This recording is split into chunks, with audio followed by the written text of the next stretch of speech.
स्वागत है आपका पहला कदम के इस एपिसोड में। आज हम आ गए हैं नवी मुंबई के बाल भारती पब्लिक स्कूल खारघर में, और ये नवी मुंबई का एक जाना माना स्कूल है। हमारे साथ यहाँ के प्रिंसिपल, वाइस प्रिंसिपल और टीचर्स भी मौजूद हैं, और कुछ बहुत ही ब्राइट और स्मार्ट स्टूडेंट्स हैं हमारे साथ। तो हम ये जानेंगे कि इनको कितनी जानकारी है रुपए के बारे में, पैसे के बारे में, और हम इनके बीच में एक ऐसे कंपटीशन भी कर रहे हैं। तो ये एक ऐसे लिखेंगे, एक निबंध लिखेंगे माई मनी यानी पैसे के बारे में, और हम उससे जानने की कोशिश करेंगे कि इनके पास कितना ज्ञान दरअसल है, कितनी समझ है, और उसके बेसिस पे हम कुछ शानदार एसेस चुनेंगे भी। पहला कदम नवी मुंबई के खारघर इलाके के स्कूल बाल भारती पब्लिक स्कूल के बच्चों के बीच पहुंचा तो उनका जोश देखते ही बनता था। इस मौके पर 8वीं क्लास के बच्चों के बीच ऐसे कंपटीशन रखा गया जिसका विषय था मी एंड मनी। इस कंपटीशन में बच्चों ने बचत, निवेश और पैसे की अहमियत और उसके सही इस्तेमाल को लेकर अपने विचार जाहिर किए। ऐसे इसके स्तर को देखते हुए कंपटीशन के जजेस को विजेता बच्चों का चुनाव करने के लिए काफी मशक्कत करनी पड़ी।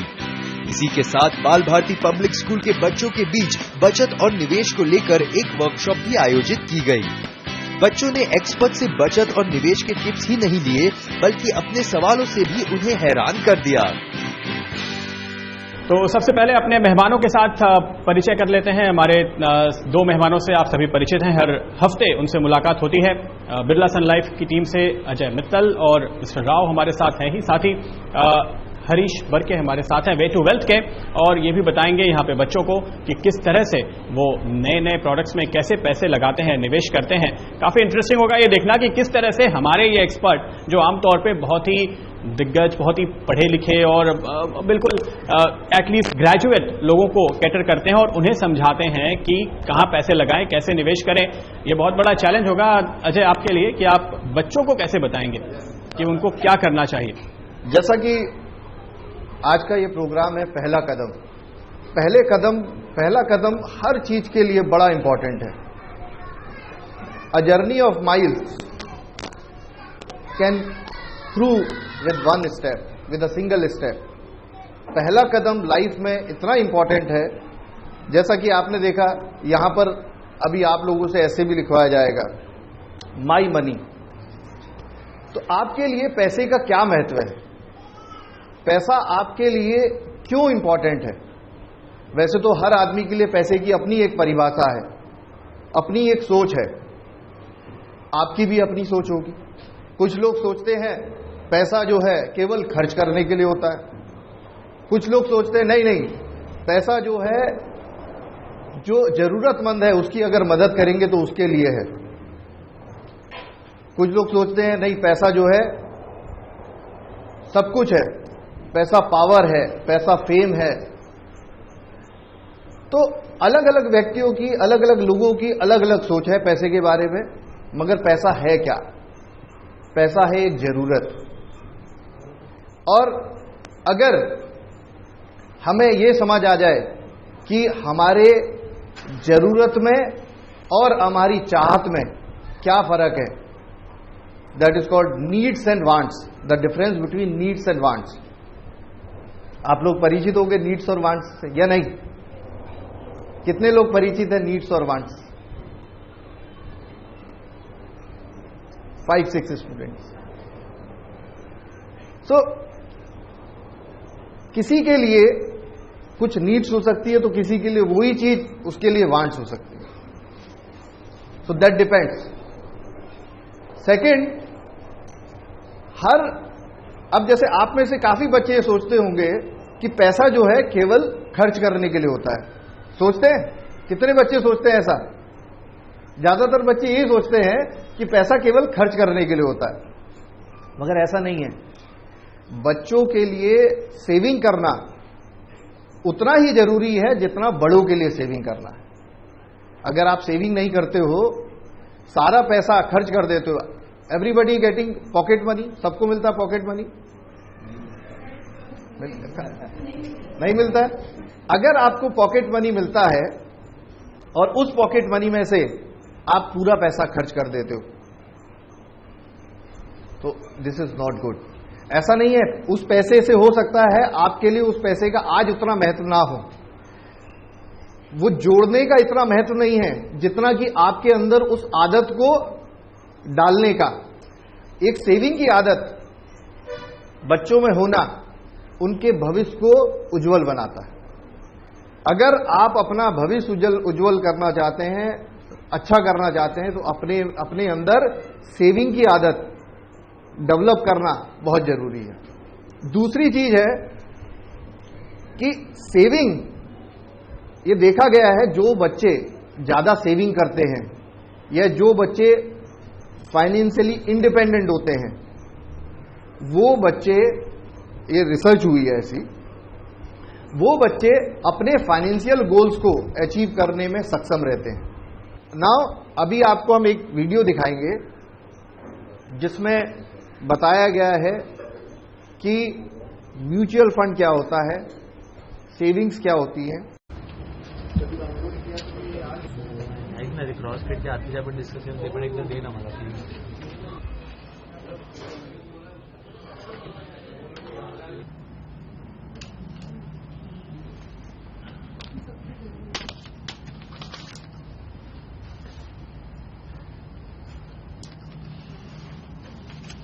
You know what? Maybe I should explain a thing or two.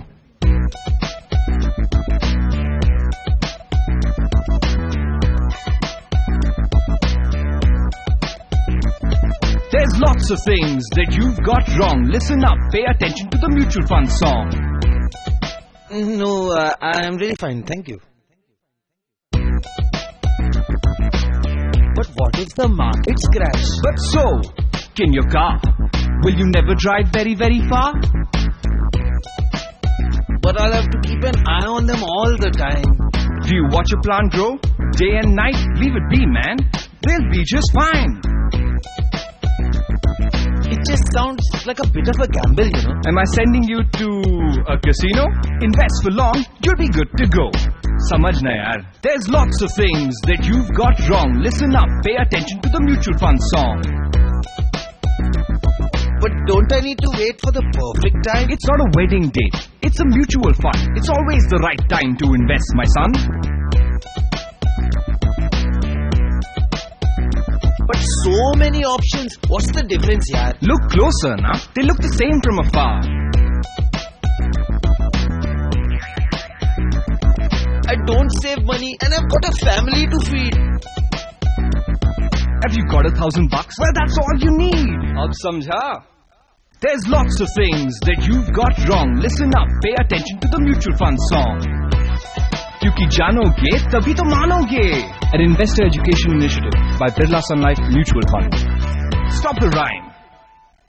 Now it's disclaimer time. Mutual fund investments are subject to market risks. Read all scheme-related documents carefully. जैसा कि आपने देखा, जानोगे तभी तो मानोगे। मतलब क्या है? किसी चीज की जानकारी अगर लोगे तभी आपको पता चलेगा ये अच्छा है या बुरा है। जैसे आप में अगर सेविंग की आदत नहीं है तो आप सोचोगे यार सेव करना बड़ा डिफिकल्ट है, सोचोगे नहीं। बट जब तक आप सेव नहीं करोगे तब तक आपको पता नहीं चलेगा कि सेविंग बेहतर है या नहीं।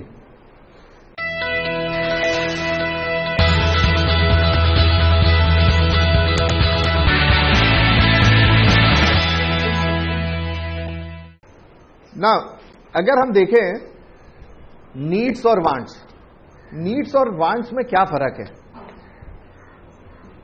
कोई बताएगा? My name is Simran. Hi. The things which we need is it's not the means it's the necessary things which we require in our lives, and things which we want are because of some comparisons, such as my friend have such things, so I too want that. Very good, excellent. My name is Shraddha. Needs and wants. Needs means we need those things.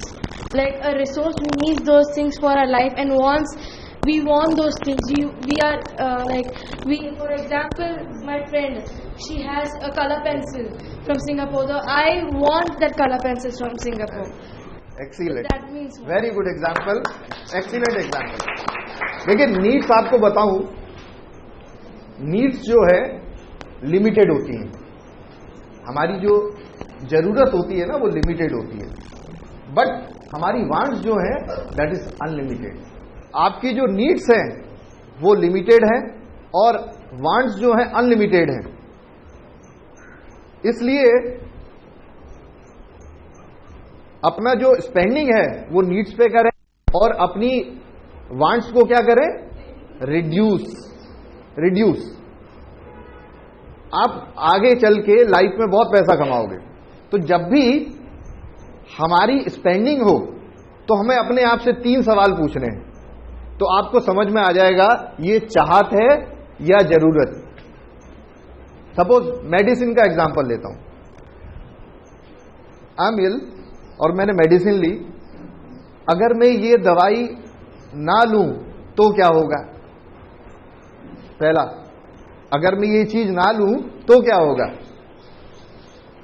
दूसरा है, अगर मैं ये चीज अभी ना लूं तो क्या होगा? पहला हो गया अगर मैं ये चीज ना लूं तो क्या होगा, दूसरा हो गया मैं अभी ना लूं, अगर पोस्टपोन कर दूं 1 हफ्ते बाद लूं तो क्या होगा?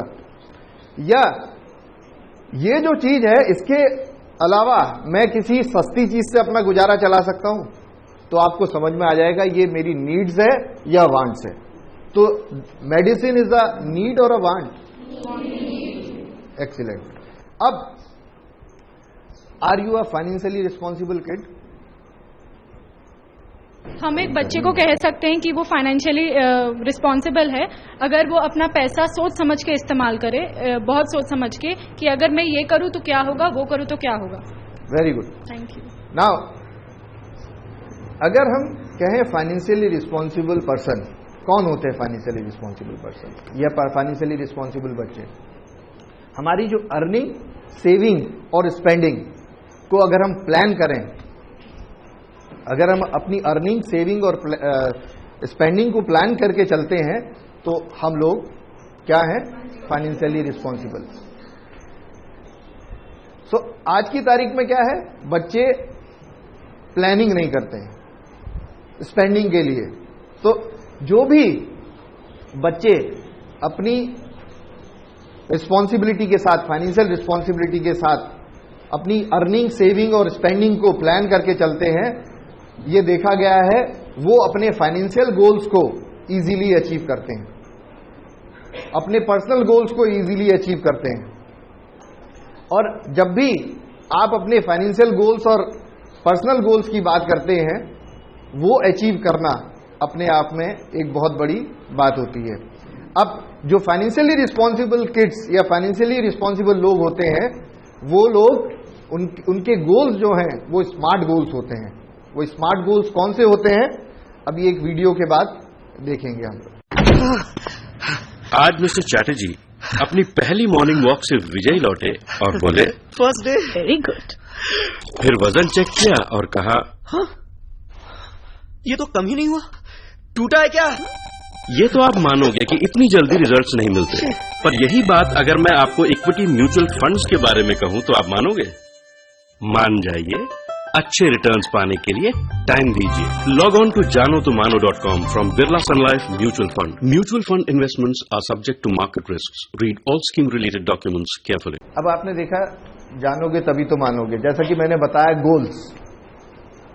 गोल्स जो हैं, जो फाइनेंशियली रिस्पॉन्सिबल किड्स होते हैं, उनके गोल्स स्मार्ट गोल्स होते हैं। अब स्मार्ट क्या होता है? Smart, looking smart is not that one. It should be specific, it should be measurable, it should be attainable, it should be realistic and it should be time bound. अब ये होता क्या है, कैसे स्मार्ट गोल बनते हैं? Like specific means I want to save for buying mobile. That is specific. I want to buy something is not specific. What is measurable? Measurable in the sense, mobile costing 5,000 rupees. This 5,000 rupees I can spend, I have a saving of 2,000 rupees, 3,000 I have to save, and 200 rupees per month I can save, so it will take another 15 months for me कि मैं अपना mobile खरीद सकूं. That is measurable. Third is attainable. Attainable means कहीं ऐसा तो नहीं है मैं 5,000 रुपए इकट्ठे कर सकता हूं और मैंने चीज जो है 25,000 वाली देख रहा हूं, तो that is non-attainable. Then realistic in the sense, क्या ये मोबाइल मेरे लिए वाकई जरूरत है? क्या मुझे ये मोबाइल चाहिए? क्या ऐसा तो नहीं है मेरा दोस्त बगल में खरीद रहा है तो इसलिए मैं खरीद रही हूं या खरीद रहा हूं? बट आप क्या करो, अपने वांट्स और नीड्स में या अपने आज और कल में एक समन्वय या बैलेंस क्रिएट करो. वो बैलेंस क्रिएट करना बहुत जरूरी है, क्योंकि आपके लिए सेविंग करना भी जरूरी है और जो चीज जरूरी है वो आज खरीदें, ना कि अननेसेसरी चीज जो इसकी जरूरत नहीं है वो खरीदना स्टार्ट कर दें.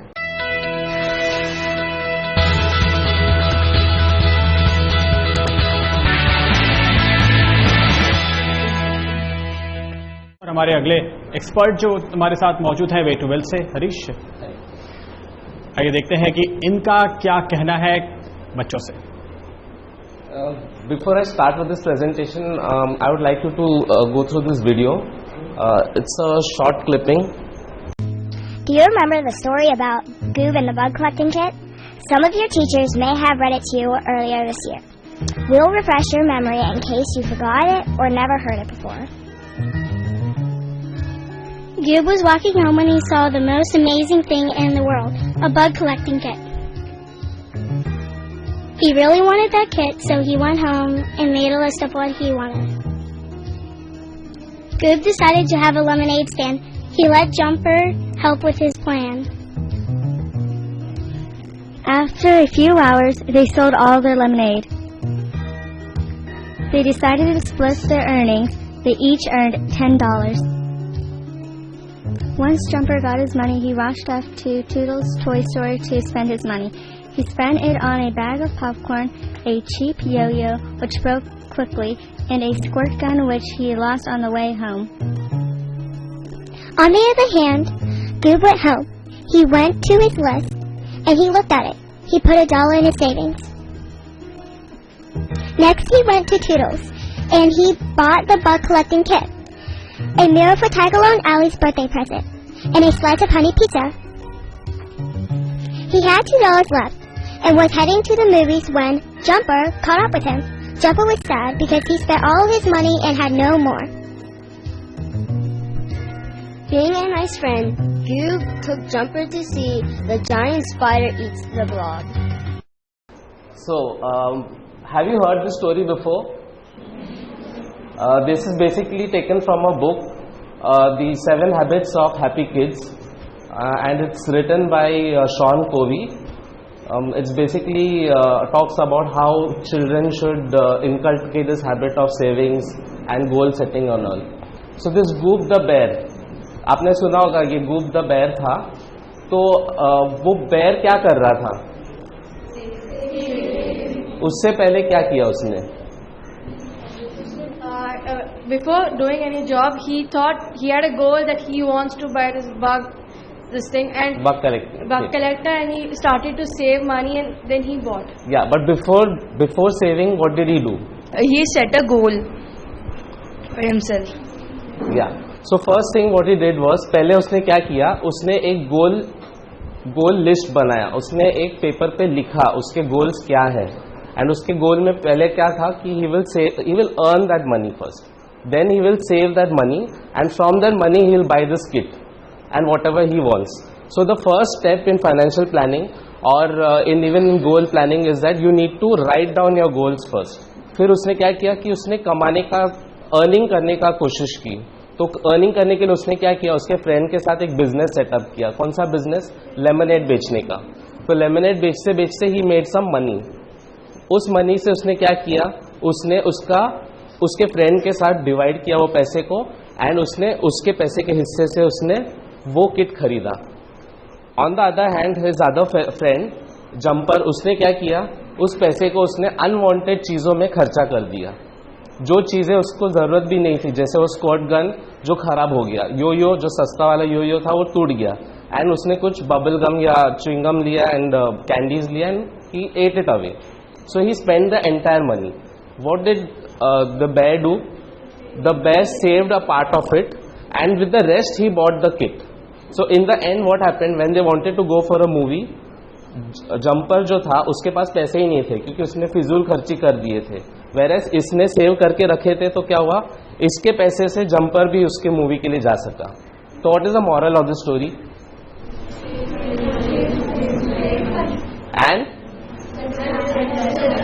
and before that earn the money. So then what are the other things that you learned from this? हमें अपना खर्चा प्लान करके करना चाहिए. जैसे उसके मन में था बेर के दिमाग में कि उसको क्या खरीदना था, जबकि जंपर बस टॉय स्टोर गया, उसको जो दिखा उसने ले लिया. वैसे ही हमको भी मॉल जाते, जैसे हम जाते हैं कहीं मॉल जाते हैं शर्ट लेने, तो शर्ट लेनी चाहिए, जबकि हम बच्चे मॉल जाते हैं शर्ट देखी वो ले लिया, पैंट देखी वो ले ली, पर हमको ये नहीं करना चाहिए. अपनी खर्चा प्लान करके करना चाहिए. Perfect. Now see what happens is कि most of our families we belong to a middle class family, right, और maybe upper middle class family, where in our incomes are limited but our expenses are not limited. हमारा जो income है that is limited. We have probably your parents work hard for 10 hours, 12 hours and they earn some money and हम लोग क्या करते हैं, उसको ऐसे ही उड़ा देते हैं, ऐसे ही खर्चा कर देते हैं. लेकिन कभी आपने सोचा है कि वो पैसे कमाने के लिए पेरेंट्स को कितना एफर्ट्स डालना पड़ता है, कितना टाइम डालना पड़ता है?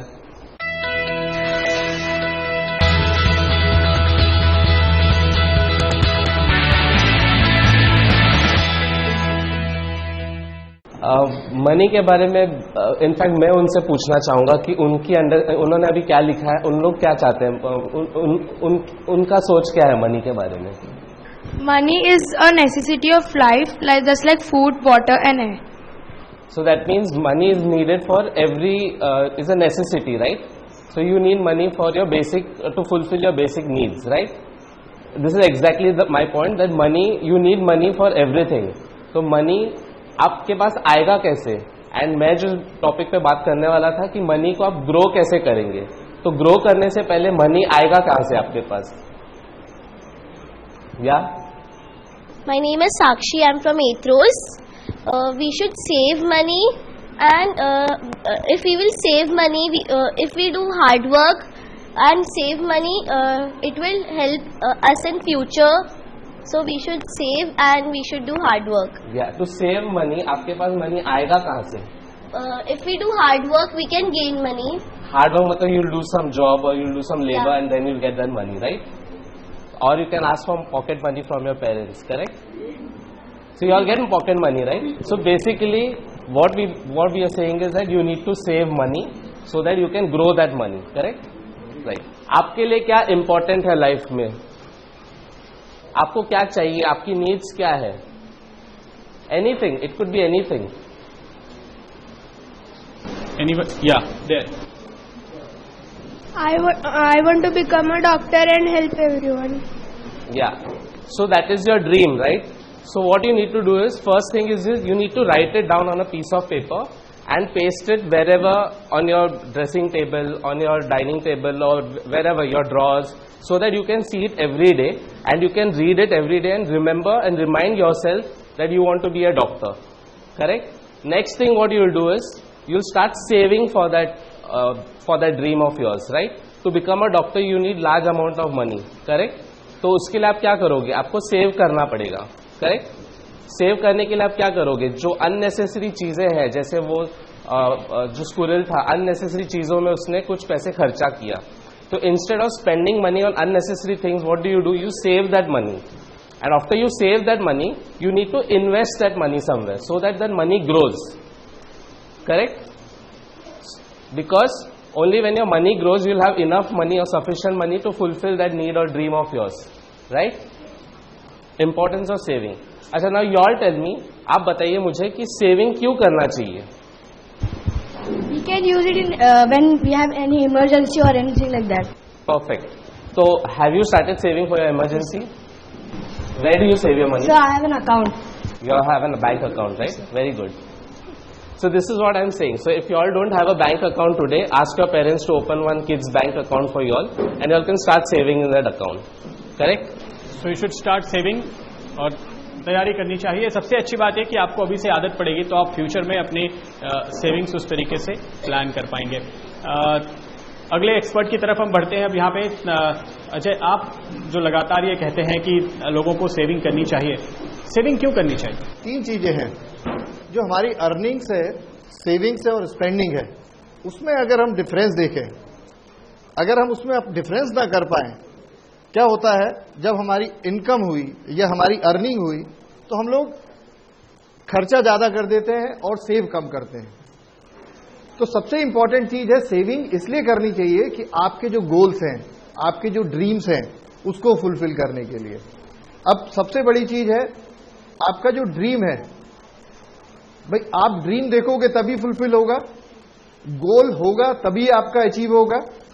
तो सबसे इंपॉर्टेंट एस्पेक्ट है सेविंग आपको एक पाथवे दिखाता है, एक रास्ता दिखाता है आपके गोल्स को अचीव करने के लिए।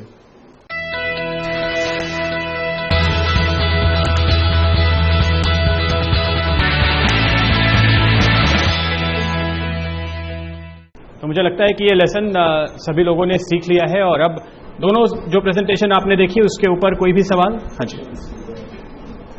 आई am Shreya. You were talking about mutual funds. First of all, I need to know what are mutual funds. Good Shreya, आपसे चलो म्यूचुअल फंड के बारे में एक स्टोरी के वहाँ की बताऊंगा। ये म्यूचुअल फंड क्या होता है ना, एक फंड, अभी हमें इतना बाल भारती स्कूल के स्टूडेंट्स हैं हम यहाँ, एक फंड बनाएंगे हम से, या आपके 4 लोग मिलके शायद अगले हफ्ते लोनावाला एक्सकर्शन जाने वाले हो। श्रेया उसमें पैसे मैनेज करने में एक्सपर्ट होगी, देन तीनों श्रेया को पैसे देगा। एक लोनावाला के 500 रुपए का खर्च होने वाला है, हर आदमी 100 रुपए देगा आपको। जैसे आप वो बाल भारती स्टूडेंट फंड हो जाए, बिरला सन लाइफ फंड नहीं, बाल भारती स्टूडेंट फंड है, BSF। अभी आप वो निवेश करने में, आप वो खर्च करने में क्या करते हैं, आप फंड मैनेजर बन जाएगा। देन वो लोनावाला का एक्सपेंडिचर जो है, आप फंड मैनेजर है, आपका 3 फ्रेंड्स है आपके साथ इकट्ठा है, आप वो पैसा मैनेज करके और पूरा टूर का आप मैनेज कर रहे हो। म्यूचुअल फंड भी ऐसे ही करते हैं, लोगों से पैसे लेके विभिन्न स्कीमों में, विभिन्न फंड्स में निवेश करते हैं, जो ऐसे इक्विटी फंड होता है, डेट फंड होता है और कैश फंड होता है, डिफरेंट नीड्स के लिए। अभी साहब ने आपको बता रहा था कि सेविंग्स कैसा करना है। आपका सेविंग्स जो पैसे रख सकते हैं लिक्विड फंड में, आपका पैसे कभी जरूरत होती है वापस ले सकते हो। नहीं, आपके पिताजी ने आपके फ्यूचर के लिए, आप जब IIT जाना चाहते हो, IIM जाना चाहते हो, आपके लिए निवेश करना चाहते हैं, वो पिताजी ने इक्विटी फंड में रखेगा, वो शेयर बाजार में निवेश करेगा, जो ज्यादा रिटर्न मिले आपके लिए। वो टाइम पे फीस पे करने के लिए पिताजी के पास काफी पैसे हो। ऐसे डिफरेंट फंड्स होता है। बेसिकली कोई और आपके लिए डिसीजन लेता है, जो एक्सपर्ट है वो आपके लिए डिसीजन लेता है। आप उसको पैसे दे देते हो, जब आपको पैसे वापस चाहिए तो आप वो रिडीम करा लेते हो, आपके पास पैसे वापस आ गए। बीच में आपको कुछ भी नहीं करना पड़ता, कौन सा शेयर लेना है, बॉन्ड लेना है, वो फंड मैनेजर डिसाइड करता है। कोई और सवाल? मेरा नाम काम्या है। मेरा सवाल यह है कि हमने 3 वीडियो देखे यहाँ पे, उसमें लास्ट में आया that mutual fund investments are subjected to market risk. किस तरह के मार्केट रिस्क हैं ये? देखिए, रिस्क, मार्केट रिस्क अलग अलग तरीके के हैं। अब जैसे म्यूचुअल फंड क्या करता है, अलग अलग कंपनियों में इन्वेस्ट करता है। तो इन्वेस्ट भी किस तरीके से करता है, निवेश किस तरीके से करता है, कि एक हो गया कि म्यूचुअल फंड जो है पैसा कंपनियों में लगाता है और कंपनी में भागीदारी या जो शेयर ले लेता है कंपनी के, सही है। तो अब जब आप कंपनी के शेयर ले रहे हो तो इट मीन्स आप जो है उस कंपनी की ओनरशिप खरीद रहे हो। जब आप ओनरशिप खरीदते हो तो आपको जो प्रॉफिट का पार्ट है वो मिलता है। सपोज एक कंपनी के 1 लाख शेयर्स हैं और म्यूचुअल फंड ने 10,000 शेयर्स इन्वेस्ट करे, तो म्यूचुअल फंड की होल्डिंग उसमें कितनी हो गई, 10%। तो 10% जो होल्डिंग हो गई, अब अगर कंपनी 1 लाख रुपए का प्रॉफिट डिक्लेयर करती है तो उसमें से हमें जो है म्यूचुअल फंड के पास जो होल्डिंग है उसे 10% जो है प्रॉफिट आ जाएगा, subject to the approval of the board of directors of the company. That is one. ये हो गया इन्वेस्टमेंट इक्विटी में। दूसरे तरीके से पैसा इन्वेस्ट करते हैं कि कंपनियों को उधार दे दिया, कंपनी को उधार दिया, कंपनी के जो बॉन्ड्स हैं कॉर्पोरेट बॉन्ड्स कहलाते हैं, जो छोटे समय के लिए होते हैं वो कमर्शियल पेपर्स कहलाते हैं। कंपनी में क्या रिस्क हो सकता है कि उसका बिजनेस चले ना चले, सही है, बिजनेस रिस्क। सेकंड रिस्क हो गया जो कंपनी ने जो है कंपनी ने आपको जो है बॉन्ड दिया है और कंपनी के पास उस टाइम पैसा नहीं है और आपको पैसा वापस नहीं कर पाए, क्रेडिट रिस्क। सो इस टाइप के छोटे छोटे रिस्क होते हैं. My name is Atharva and many times I've heard the name of SEBI share market and I've heard that in CNBC Awaaz only. So can you just tell me something about that? SEBI. जैसे आपके school में principal है ना, वैसे share market के जो principal हैं वो सेबी चेयरमैन है. वो सारे रूल्स सेट करते हैं और वो देखते हैं जो लेट आया उसको बाहर कर दो. ऐसे जो गलत करता है उसको पनिश करता है, जो अच्छा करता है उसको रेगुलेट करते हैं. वो SEBI is regulator. Security exchange board of India है, वो मार्केट का रेगुलेटर है. जैसे प्रदीप ने बताया था, जैसे प्रिंसिपल जैसा वो पूरा रेगुलेट करते हैं. वो मार्केट का जानकारी के साथ उसको मॉनिटर करते हैं. कोई गलत करता है उसको पनिशमेंट मिलता है, जो अच्छे करते हैं वो आगे जा सकते हैं, वो मार्केट में पार्टिसिपेट कर सकते हैं. हेलो, मेरा नाम श्रीधर है. कई बार मैंने एड्स में देखा कि यहाँ पे मतलब इन्वेस्ट करो तो डबल पैसा प्रॉफिट मिलेगा, यहाँ पे इन्वेस्ट करो तो ऐसे फ्री. क्या ऐसा सब सही होता है? यहाँ पे इन्वेस्ट करना सही होगा? शायद बिल्कुल गलत हो सकता है. वो जो कोई बता देगा क्या इसका डबल होगा, हमें ये क्वेश्चन पूछना चाहिए कैसा डबल होगा. वो जो मार्केट में ऐसी लोग आके बताएंगे ये मार्केट अभी डबल हो सकता है, उसको बिलीव नहीं करना है. शायद समझना है, हम ये समझना है कैसे डबल हो सकता है, क्या बता रहे हो. ये मार्केट में कभी रिस्क भी ज्यादा हो सकती है, रिटर्न भी मिल सकते हैं, बट कोई गारंटी नहीं दे सकते ये 5 साल में डबल होने वाला है, 2 साल में. बट आपके लिए एक अर्थमेटिक रख लीजिए कैसा डबल हो सकता है. आपकी आज कौन सा तारीख है? 27. उसको रिवर्स करें हम, क्या हो गया आज? 72. एक रूल जीवन में याद रख लेंगे, रूल ऑफ 72. कोई आपके पास आके 5 साल में आपके पैसे डबल होने वाला है, वो कितना % इंटरेस्ट मिलता है? 72 से 72 डिवाइडेड बाय 5 मीन्स 15% रिटर्न अगर से हर साल मिले तो आपके पैसे डबल होने वाला है. वो जब आपको वो अर्थमेटिक करना पड़ता है. कोई आके 2-3 साल में डबल होने वाला है. 72/3 कितना होता है? 24%. 24% रिटर्न कहीं मिल सकता है? नहीं मिल सकता है. आज हम बैंक में डिपॉजिट करते हैं, कितना मिलता है? 8%. भारत का इन्फ्लेशन कितना है? करीब 6.5%. एंड स्टॉक मार्केट कौन से रिटर्न लास्ट 30 ईयर्स में 18% रिटर्न दिया है. उससे कोई ज्यादा प्रॉमिस कर रहे हैं, उसको क्वेश्चन करना सीखना है. Very good question Sridhar. मेरा नाम देवांश है. हम लोग कहते हैं कि रुपयों का रेट कम हुआ, पर कैसे पता चलता है कि रुपयों का रेट कम हुआ, ज्यादा हुआ? इससे रुपये का रेट कम नहीं हुआ, रुपये का वैल्यू कम हो जाता है. जब भी आपका पिताजी, आप जाके पूछ लीजिए, वो जब स्कूल में पढ़ रहा था वो टाइम पे कितना फीस पे किया. मैं जब स्कूल में पढ़ रहा था, मेरा स्कूल में मेरा पिताजी ने पे किया था हर साल का 42 रुपीज इज द फीस. अभी आपका पिताजी यहाँ पे कर रहे होगा 4000 रुपए. अभी वो 42 रुपीज आज 4000. वो रुपये का value has come down. Under estimation.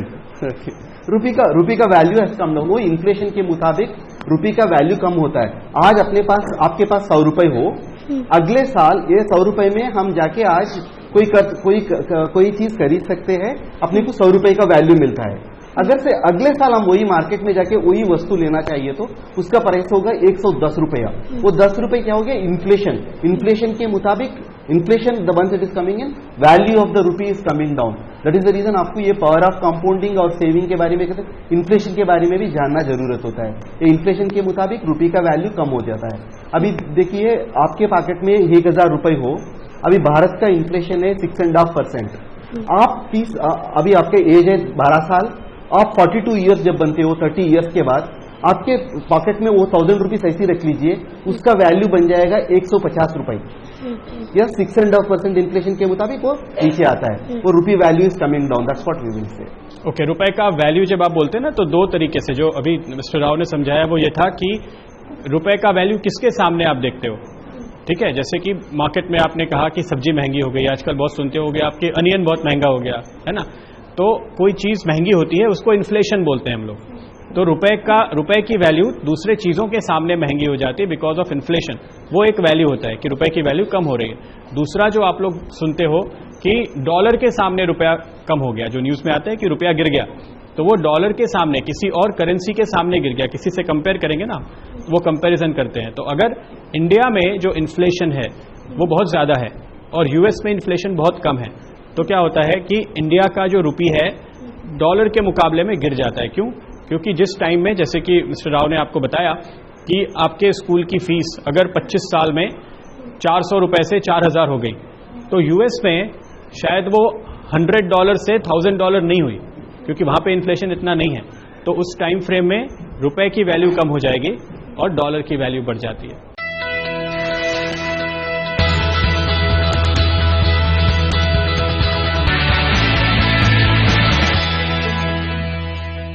अभी तो इनके लिए अच्छी बात है कि किसी को इंजीनियर बनना है, किसी को बिजनेसमैन बनना है, तो अभी तो इनके पेरेंट्स इनके लिए सेविंग कर रहे हैं। पर एक दिन जब इनको सेविंग करनी होगी तो ये कैसे तय करेंगे कि कितना खर्च करें, कितना इन्वेस्ट करें, कितना सेव करें? यस प्रदीप जी, मैं आपको बताऊं, सेविंग आज की तारीख में बड़ों के लिए ही नहीं जरूरी है, बच्चों के लिए भी सेविंग जरूरी है।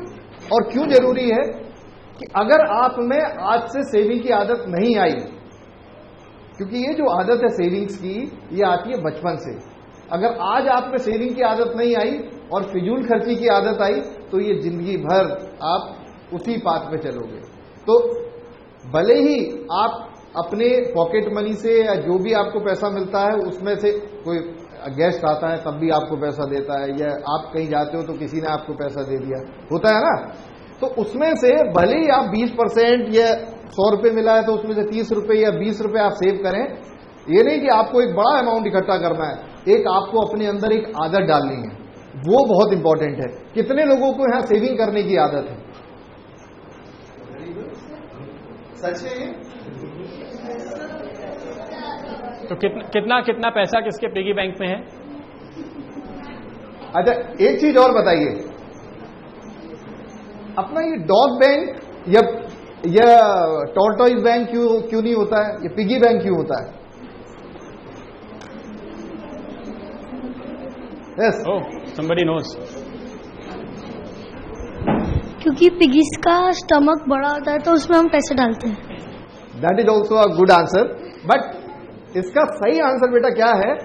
पहले ना PYGGY करके एक मिट्टी हुआ करती थी लाल कलर की, उससे जो है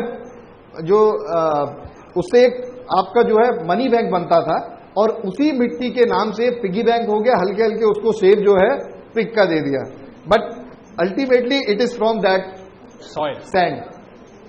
My name is Aisha and I'm from 8th Aster. I just wanted to ask कि वो लोग क्या करें जो ऑलरेडी फाइनेंशियल इश्यूज और फाइनेंशियल प्रॉब्लम्स में है, जिन बच्चों को पॉकेट मनीज भी नहीं मिलती, वो बच्चे कैसे सेव करें? उनके पास तो पैसे ही नहीं है। देखिए, मेरा मानना ये है कि हर पेरेंट्स को ये इंश्योर करना चाहिए कि बच्चे को लिमिटेड पैसा दें, भले ही पेरेंट्स के पास ज्यादा हो या कम हो। क्यों? जब आप लिमिट में जब रहना सीखोगे, या जिन बच्चों को पॉकेट मनी नहीं मिलती है, तो they should also get involve in that habit. भाई आज नहीं मिल रहा है, कल मिलेगा, बट ये जो आदत है अपने आप को हर स्थिति में ढालने की, ये आदत जो है आपको बहुत हेल्प करती है आपके आगे जाके गोल्स को अचीव करने में। Minimum how much % of the money we get we should save? Minimum how much %? There is a रफली ऐसी कहावत है 10% तो मिनिमम सेविंग करना है, वो when I was reading it, but आपके जनरेशन के लिए मैं कहता हूँ 30% आप सेव करना पड़ेगा। जो आप 100 रुपये कमाते हो, 30 रुपये तो सेव करो, बाकी 70 रुपये में आपका बजट बना दो। ओके, तो आपको, जैसे कि मैंने पहले भी बोला कि अगर आप जो सेव कर रहे हो वो आप आगे इन्वेस्ट करोगे, फिर उसको आप फ्यूचर में सेव करोगे, तो आप सोच लो कि अगर आपको 10 साल के बाद कोई चीज़ खरीदनी है, अभी से आप उसके लिए सेव करोगे या अभी खर्च कर दोगे। तो आपको कंपैरिजन तो बहुत ही ईजी है। जो पैसा आप सेव कर रहे हो कहीं जा नहीं रहे, आप बैंक को नहीं दे रहे हो, bank is going to return it to you, so you have to remember that. Workshop में जिन बच्चों ने अच्छे सवाल पूछे उन्हें गिफ्ट देकर हौसला अफजाई भी की गई। साथ ही ऐसे कंपटीशन में विजेता रहे बच्चों को CNBC आवाज की ओर से सर्टिफिकेट्स भी दिए गए। बच्चे भी इस कंपटीशन में हिस्सा लेकर काफी खुश नजर आए।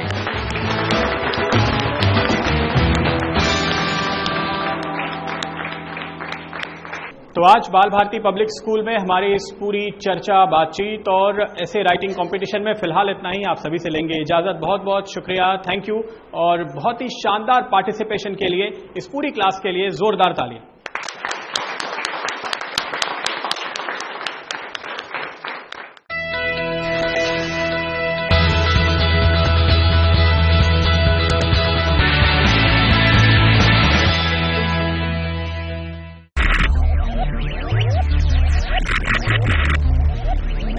focus. Ideate, innovate, enable.